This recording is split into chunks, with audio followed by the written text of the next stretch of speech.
Alright, I've updated them to let them know what's going on. Student Salvation are still waiting for us. Thank God. I think that's going to be a really fun matchup to watch. The last time we saw Snoot play, of course, on Base Street TV was versus Marine King for the IEM World Championship qualifiers, and that was a hell of a series. So, that being said, that's what we're hopping to after this one's done. We'll also be drawing the raffle of the winner of the raffle after this series concludes here in this final game. Game number 3 for the OlimoLeague. And spawning in the bottom left corner of the map, we have Axiom Zone. Changing his color up, light blue, Ryung. In the top left, as the Red Terran, it's Invasion Esports, Gumiho. A small detail, but a curious one, is they do both put their supply depots close to home. For those who don't know, when you've got longer ramps, or further away ramps like this really does save you a lot of money with that first SCV. But the drawback is you don't have that wall off to defend. And for Gumiho, he hasn't really done this at all in the series, but for Ryung, it worked out really well in one game, but not so much the other. So I don't know about not putting the wall up. Well, he might do it with the next couple of supply depots, you know? So there's only like one supply depot missed, it means it's a choke anyways, still gonna do okay. Something like that. But we do have, a little bit of different openers here. I believe Ryung went for a gas first. Yeah, he did. So maybe like quick factory. Get that starport really quickly, or Gumiho might just be doing, well, what did he do in that first game? I can't remember. First game was mech. No, but what was his opener? Oh, I 4 can't Hellions. remember. Came across Oh, that's right. The 4 Hellions went up the ramp. That's right. Yeah, Ryung might even do that one, actually. Can I flip the roles here? They don't know it's vertical spawns just yet. But I kind of feel, if you get cross spawns as the TVT, like, yeah, you're going to be focusing on the ground. If you get vertical spawns, I think we get a little more emphasis on the air. Whether it's through drops or whether it's through Banshee harass. I'm not sure which one they're going to feel comfortable with. There's neither one scouting, though. Yeah. And there goes the supply depot. He's going to start it at least. It's going to be a while before Helen should be out, so it definitely has time to get that out. Gumiho's just going to go 2 Reapers for the opener. Okay. Again, this happened, maybe a week ago, where I'm just like, 2 Reapers isn't even that popular anymore. It's 1 Reaper just for scouting, or none at all, honestly. Gumiho did get a good scout last game with just an SCV. I guess he wasn't expecting the same type of deal to happen this game. 2 Marines, though, waiting in anticipation. Of course, Ryung has no idea that it was vertical spawns, but you kind of get this feel like, oh, almost gets the Reaper. You get this feel of where you want to put those first couple Marines if you are going to go for something like a faster factory, because you're not going to have your own Reaper to fight. You need to cut him off at the chokes. So you see him reposition immediately because he assumes that his opponent would go the other way around. Pretty good prediction moves here out of Ryung. Yeah. So we are not okay, so the tech lab was in the factory. Is it still going to be Banshees? Just going to swap? He just wants Marines, though? I feel like it's still going to be Banshees. I mean, you got 2 gas and... Right? But why would you put your factory over there and not close to the starport? I don't think it's a deal. Just reasons. Okay, these Reapers are going to get in here, though. And because he did go for that tag lab, he doesn't have a Hellion out. Ryung's going to have to pull a couple SCVs into this. 2 Marines, sadly, can't really contend with it. Well, this one SCV soaks some hits. Oh, he's not going to kill that Reaper. How did he not kill that? Because he didn't pull 3 SCVs. He only pulled 1. Well, I mean, with the stutter step, did he misfire or something? I don't know. Well, that really sucks. These 2 Reapers, they got the scouting already, so, there's no denying that anymore, but they can always come back and start, like, getting the SCVs when you're pushing out to the front. Like, they can be very annoying. Well, we'll get this opener kicking off. We got a $10 donation readout coming from Shea Blue. Says, I made pancakes today so we can save esports 1 pancake at a time for the BobbleCon OlimoLeague. Hee. Did he spell it like that? It was she misspelled it a little bit, but I kind of took it a little bit further. Oh, okay. All right. Well, the first Banshee is out, I believe. It's running off to the left. Yep. So, I mean, Ryung didn't get any scouting, all right? He knew that he opened up with 2 Reapers, but even still, I think like people can go into Banshees after that. So by going for a second Banshee on his own Viking and then Raven, he does risk it a little, like, a Banshee coming in before he has a missile turret. But this Banshee will get the scout and say, okay, it's not his own Banshee. It's still going to find a little bit of dead space here on the north side as well. That turret's off a little bit to the left, so a couple of kills for sure. Although Vikings can chase this off pretty quick by the looks of it.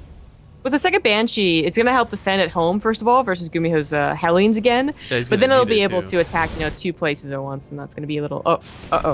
He's making the active choice to try and hold with what he's got.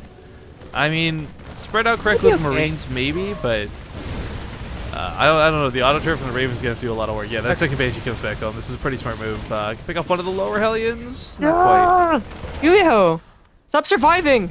Like 1 health. Well, on the other side of the map, Ryung actually chips away at the tech lab. Gumiho perhaps not realizing this. I mean, the tech lab itself is not a huge loss, but the time it's going to take to rebuild that, then invest in a stim, this kind of cuts bio out of the equation, but also tanks.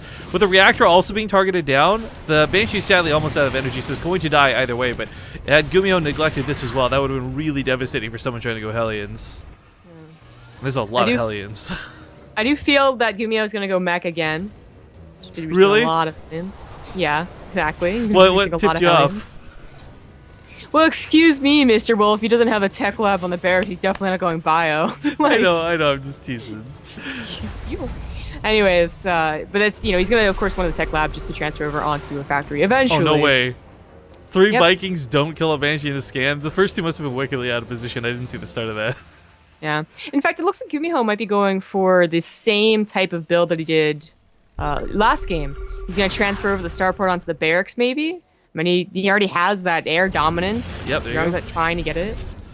I mean, the Vikings, they add a lot to the fight in the air. They kill the medevacs, they give you vision and all these other wonderful things, but when you're pumping out medevacs, and he's already got 3 Vikings to cover that air control, when you're pumping out medevacs to follow it up, you're going to not only going to be able to heal the Hellbats straight up, but also drop them like crazy.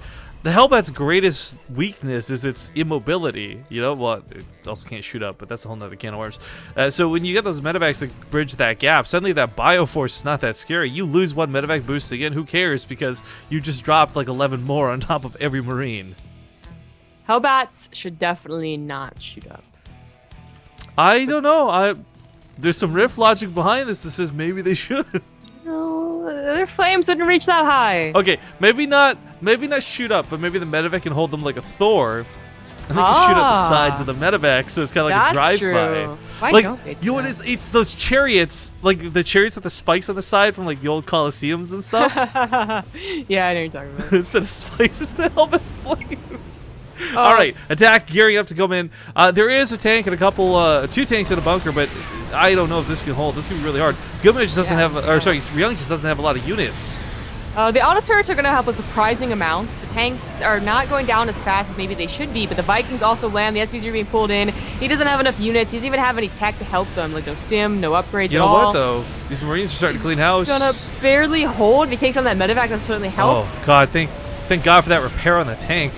Sadly, everything's starting to get into its dead zone, so it can't quite shoot everything here, which is turning out to be a little annoying, but ultimately, Ryung will hold. He loses 13 SCVs, and that kind of sucks, but that was a huge dedicated attack out of Gumiho. Sure. I mean, he lost I still think it was quite a really few good. medevacs in that. Oh, no, only 1 went down. I take it out the back. Yeah, I thought he well- had way more than 3. Oh, I really like that for Gumiho. I mean, he killed SCVs, but not only SCVs, he killed most of the armies, so there's no counterattack that's going to go down here, and he's not going to have to be afraid of that. He did lose the Vikings, which he has to replace, as opposed to just making more and more medevacs like he did on Infernal Pools, but I think that's okay. He's also getting his production up, which was something that he was missing. This force of the main needs to turn around. Marines and tanks heading to the natural. Hellbats do unload, and they don't stop. They kill. They actually just kill 10 SCVs. Oh my god. So 25 workers down for Ryung. He does have a 3rd CC, and he'll be able to drop mules. So this isn't that.